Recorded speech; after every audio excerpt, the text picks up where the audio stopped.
Alright, so let's talk about safety and risk and how it affects the way we interact with each other and build community. And before we even get into this conversation, I need you to understand something very, very, very important. It is beneficial to power when you are afraid. Because when you are afraid, you will turn to power for help. And that seems really, really counterproductive.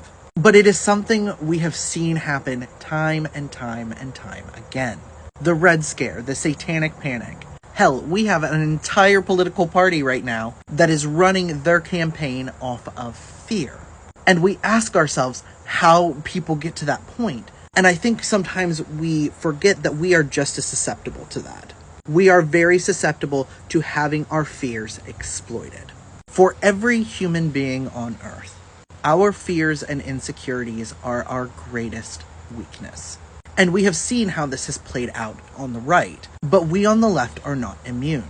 In fact, we are even more at risk of having our fears and insecurities exploited because a lot of those fears and insecurities are rooted in truth. Misogyny does exist. Homophobia and transphobia exist. Racism, Islamophobia, anti-Semitism, these things exist. And it is beneficial to the powers that be because if we are constantly afraid of one another, we cannot collectivize, we cannot organize.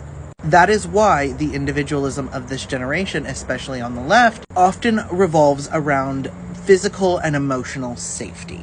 On the right, it's like this too. On the right, you hear, oh, we have to protect our women and children from these dangerous, violent immigrants. On the left, you're more likely to hear, I can't bake my neighbor a pie because I don't know them and I don't know what their political ideology is and they might shoot me to death on their porch. That is equally irrational. I need you guys to understand that. That is also irrational thinking. That is so unlikely to happen. We have seen the way the media has played on the fears of Jewish people and the way Jewish identity has been propagandized in order to justify horrific acts of violence. We have seen the way that women's fear of men has been exploited in order to pass legislation against trans women. Building community is going to take risk. Fixing the world is going to involve doing things and meeting people you are afraid of. This is just the reality of the situation. And there are going to be growing pains while we figure out how to respect one another, which is why we have to have grace for one another while this is happening. We are more connected because of the internet than we have ever been. But we are also now very much able to see everything bad happening in the world and for that to make us scared of one another. And fear and anger push the algorithm.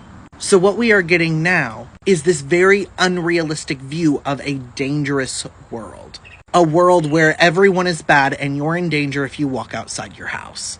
And that is just simply not reality. If you want socialism, you have to be social.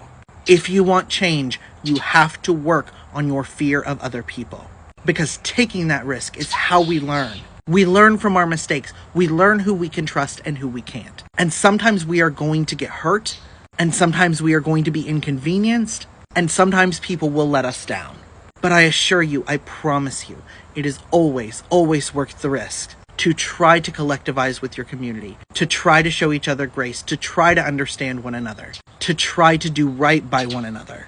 Because then we can look at each other's fears and insecurities and come up with a more realistic worldview. A worldview that shows us the reality. Which is that if we are not in an incredibly privileged position right now, we are all fucked. And we should be angry at the people who are fucking us, not at each other.